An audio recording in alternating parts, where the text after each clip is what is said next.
Hello, जय हिंद साथियों। मैं विकास। आप सभी को हम कैसे सीटेट पास कर सकते हैं, सीटेट फरवरी 2026 इसके बारे में बताएंगे। देखिए साथियों, कोई भी एग्जाम को पास करने के लिए सबसे पहले हमको ये पांच चीज 5 पॉइंट जो लिखे ये होना चाहिए। हमें अपना सिलेबस मालूम होना चाहिए कि हमको क्या सब पढ़ना है। उसके बाद अगर हमको सिलेबस मालूम है तो उसका कंसेप्ट आना चाहिए। हमको क्या आना चाहिए? Concept and theory. मतलब उसमें क्या सब चीज है उसे हमको पता होना चाहिए। और अगर हमारा पहले आप सिलेबस किस, जैसे हम सीटेट, अभी हम लोग चर्चा करें सीटेट फरवरी 2026 के बारे में। ठीक। अगर आपको सीटेट का सिलेबस मालूम है तो उस सिलेबस को पढ़िए, उसका कॉन्सेप्ट को सीखिए, समझिए। ये करने के बाद अगर आपका 60 to 70% सिलेबस कवर हो चुका है तो तो आप मुक दे सकते हैं। लेकिन अगर आप कॉन्सेप्ट थ्योरी पढ़ रहे हैं उसके साथ साथ प्रैक्टिस कीजिए। क्या कीजिए?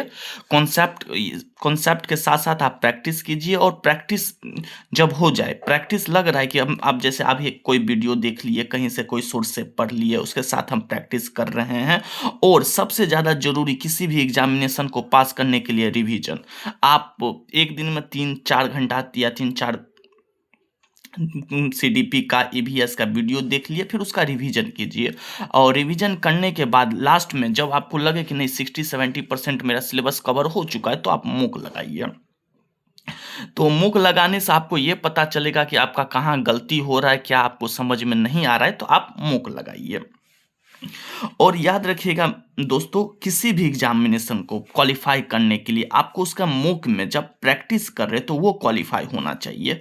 जब तक आपका मूक में अच्छा नंबर नहीं आएगा, जैसे हम सीटेट का चर्चा कर रहे तो 150 में से आपका मूक में 90 प्लस नहीं आ रहा, आप टारगेट रखिए 100 110 प्लस लाने का। अगर मूक में अगर आप पास हो गए, मूक में अगर आप क्वालिफाई हो गए तो निश्चित रूप से आप एग्जाम में भी क्वालिफाई हो जाइएगा। और अगर आप मूक में आपका 70 आ रहा है, 60 आ रहा है, मतलब 90 से कम आ रहा है, तो आप निश्चित रूप से 110% आप सीटेट में भी क्वालिफाई नहीं कर पाइएगा। तो इसलिए साथियों मैं फिर से बता रहा हूँ, सबसे पहले अगर आप उस सीटेट फरवरी 2026 आप दे रहे हैं तो आपको सबसे पहले आपका सिलेबस पता होना चाहिए। सिलेबस मतलब उसमें 5 सब्जेक्ट पूछा जाता है। उसमें हम आपको बता दें, सीडीपी पूछा जाएगा, ईवीएस पूछा जाएगा और मैथ्स पूछा जाएगा। ये पेपर 1 का हम बता रहे, मैथ्स पूछा जाएगा। देन आपको लैंग्वेज 2 पूछा जाता है, लैंग्वेज 1 पूछा जाता है एंड लैंग्वेज 2 पूछा जाता है। ये 30 नंबर का होता है।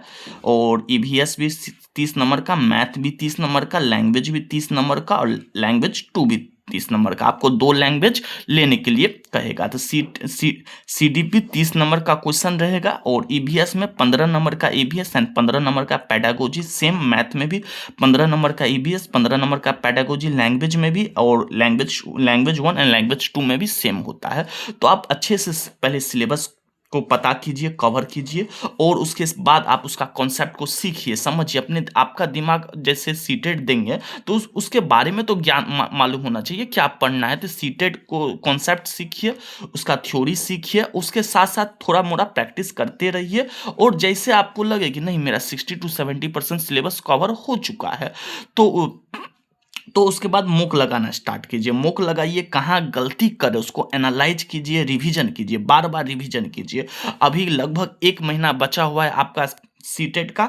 तो 1 महीना में 8 जनवरी से क्या कीजिएगा, आप 8 जनवरी से रेगुलर एक मूक, 1 या 2 मूक, एक मूक तो मिनिमम आप रेगुलर लगाइए और उसको एनालाइज कीजिए कि अगर आप 90 प्लस ला रहे हैं तो आप निश्चित रूप से उसमें भी पास कर जाइएगा। तो यहीं के साथ आज का वीडियो यहीं तक साथियों, मिलते हैं नेक्स्ट वीडियो में। धन्यवाद।